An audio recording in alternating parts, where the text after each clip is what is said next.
Assalamualaikum warahmatullahi wabarakatuh. Perkenalkan, nama saya Karania Fadila Afida dengan NPM 2010203. Di sini saya akan menjelaskan mengenai perdebatan antara Profesor Hart dengan Profesor Fuller. Nah, jadi yang pertama itu pandangan dari Profesor Hart.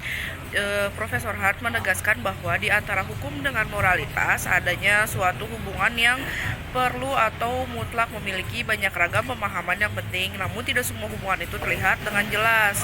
Nah, dari ketidakjelasan ini, Profesor Hart akhirnya berupaya menunjukkan dan mengevaluasi alasan-alasan yang mendasari pandangannya tersebut.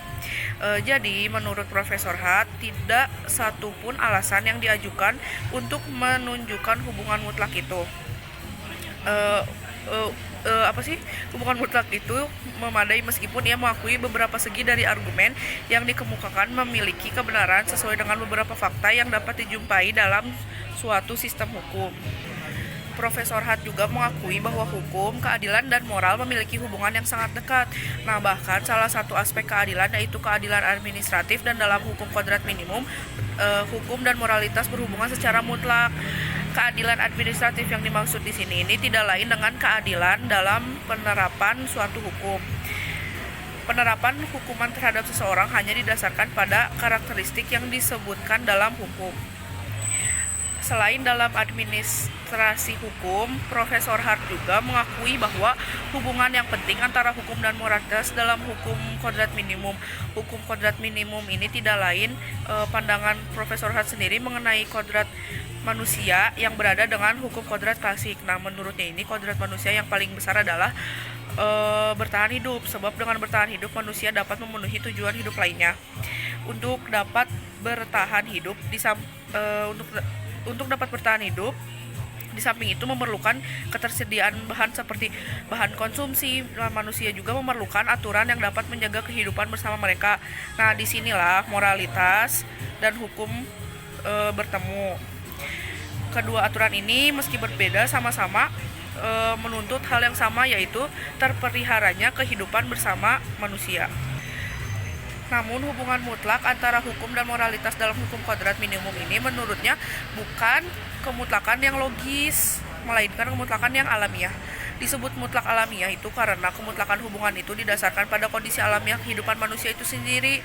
Dalam pandangan Profesor Hart, berpendapat yang menekankan adanya kesesuaian antara kewajiban hukum dan moralitas adalah pandangan yang tidak memadai. Nah, Profesor Hart ini pun setuju bahwa sebuah sistem hukum tidak bisa berdiri hanya berlandaskan pada kekuasaan orang atas orang lain. Profesor Hart berpendapat bukan hanya terdapat kemungkinan bahwa sebagian besar pihak yang tunduk pada hukum tidak memandangnya mengikat secara moral, melainkan juga tidak benar bahwa mereka yang memang menerima sistem tersebut secara sukarela pasti yakin bahwa mereka terikat secara moral untuk melakukan hal itu. Lalu Profesor Hart juga menolak kesimpulan bahwa karena pandangan moral turut berpengaruh dalam penafsiran hukum, maka keduanya berhubungan mutlak.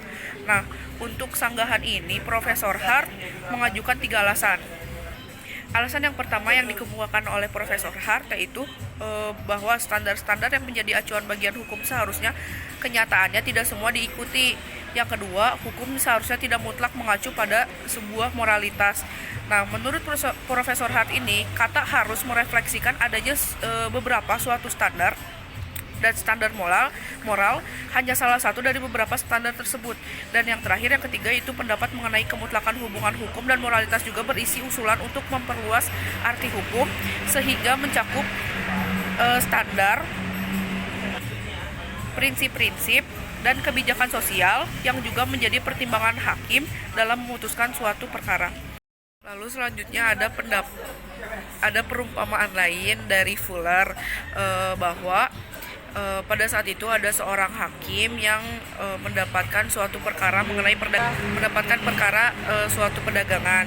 Nah, di sini tuh kan pada hierarki peradilan tuh hakim akan memutus sesuai dengan putusan hakim sebelumnya. Namun menurut hakim tersebut bahwa keputusan hakim sebelumnya tuh dirasa tidak masuk akal karena dalam pertimbangannya hakim terdahulu tersebut tidak memikirkan pedagang secara moral. Maka dari itu, pada akhirnya hakim yang sekarang ini ketika mendapat perkara baru mengenai perdagangan, akhirnya dia memutus sesuai dengan moral, dan hakim tersebut juga lebih mempertimbangkan moralnya. Lalu selanjutnya ada pendapat dari Profesor Fuller. Nah, Profesor Fuller ini mengatakan bahwa hukum itu dapat dikatakan mewakili suatu ketertiban secara sederhana. Nah, ketertiban yang baik adalah hukum yang sesuai dengan tuntutan keadilan atau moralitas atau gagasan-gagasan tentang apa yang seharusnya. Nah, ketertiban yang dimaksud adalah tatanan yang berfungsi, dan tatanan semacam itu setidaknya harus cukup baik untuk dapat dianggap dan berfungsi menurut suatu standar tertentu. Hukum yang dianggap sebagai ketertiban mengandung moralitas implisitnya sendiri, bahwa moralitas harus dihormati jika ingin menciptakan hukum yang baik, bahkan hukum yang buruk sekalipun, karena Profesor Hart berpendapat hukum tidak berdaya untuk mewujudkan moralitas dengan sendirinya.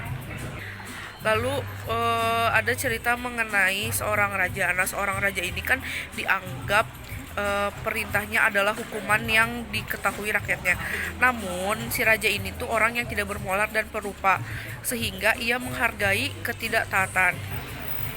Jadi karena si raja ini tidak bermoral dan perupa, jadi kacau nih antara perintah-perintah sebelumnya dan terjadinya ketidakkonsistenan. Namun seiring berjalannya waktu, raja ini mengalami perubahan dan mulai memperhatikan setiap kata-katanya untuk menciptakan suatu hukum yang baik. Nah, dan dia pun mulai mempertanggungjawabkannya. Nah, dengan begitu tuh ia menyadari bahwa untuk membuat hukum harus didukung sikap dan moral yang sesuai dengan kompetensinya. Profesor Fuller pun mengemukakan pengertiannya bahwa kewenangan untuk membuat hukum harus didukung oleh sikap moral yang sesuai dengan kompetensi yang diklaimnya. Nah, dalam hal ini pun yang dibicarakan adalah moralitas di luar hukum. Yang ditetapkan dalam hal ini adalah norma dasar, menjadikan satu-satunya sumber hukum yang memungkinkan. Nah, dalam pendapat Profesor Fuller ini pun mengemukakan bahwa dalam kehidupan suatu bangsa, moralitas hukum eksternal dan internal ini tuh saling mempengaruhi satu sama lainnya. Kemerosotan yang satu hampir pasti akan menghasilkan kemerosotan yang lain. Lalu selanjutnya saya akan menjelaskan mengenai pendapat saya. Dalam perdebatan tersebut, menurut pendapat saya nih, perdebatan antara Profesor Hart dan Profesor Fuller ini bisa menjadi perdebatan yang penting, karena kita tuh bisa jadi membandingkan dan menilai kira-kira teori dari siapa yang bisa kita pelajari. Nah, namun menurut saya tuh setuju dengan pendapatnya Fuller. Kenapa? Bahwa Fuller nih menyampaikan bahwa hukum dan moralitas itu harus bersatu. Karena menurut saya suatu moralitas nantinya akan otomatis terikat dengan hukum. Nah, ini tuh sama seperti yang sedang saya pelajari ketika saya magang. Nah, ketika saya magang, saya tuh mempelajari mengenai kasus penjualan ginjal. Nah, dalam kasus penjualan ginjal ini tuh kita dapat belajar bahwa kan ginjal itu diberi oleh Tuhan kepada diri seorang.